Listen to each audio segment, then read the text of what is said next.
অসমীয়া ভাষাই ধ্ৰুপদী হিচাপে স্বীকৃতি লাভ কৰাটো এটা ঐতিহাসিক আৰু অসমবাসী অসমীয়া এগৰাকী হিচাপে মই অতি আনন্দিত, অতি সুখী আৰু এটা ঐতিহাসিক দিন বুলি ভাবোঁ।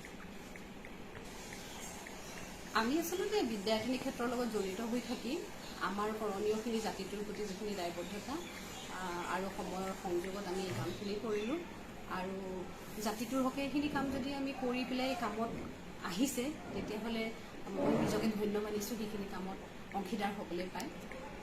এইখিনি আমাৰ ক'ব। অলপ পুৰণি হ'ল, একদম একজেক্টলি ডেট ক'বলৈ অকণমান অসুবিধা, তথাপিও আমি ক'ভিড কালৰ পৰাই চিন্তা চৰ্চা কৰিছিলোঁ এইখিনি আৰু এটা এবষ্ট্ৰেক্ট পঠাইছিলোঁ, সাৰাংশ এটা পঠাইছিলোঁ তৈয়াৰ কৰি পেলাই আৰু সাৰাংশটো চাই আমাক এখন ডকুমেণ্ট তৈয়াৰ কৰাৰ কাৰণে আমাক কোৱা হৈছিল আৰু সেইমতে আমি কামবিলাক গৱেষণাৰ কাম অকণমান আৰম্ভ কৰিছিলোঁ আৰু পৰৱৰ্তী পৰ্যায়ত এখন পূৰ্ণাংগ ডকুমেণ্ট প্ৰস্তুত কৰি আমি চৰকাৰৰ হাতত অৰ্পণ কৰিছিলোঁ।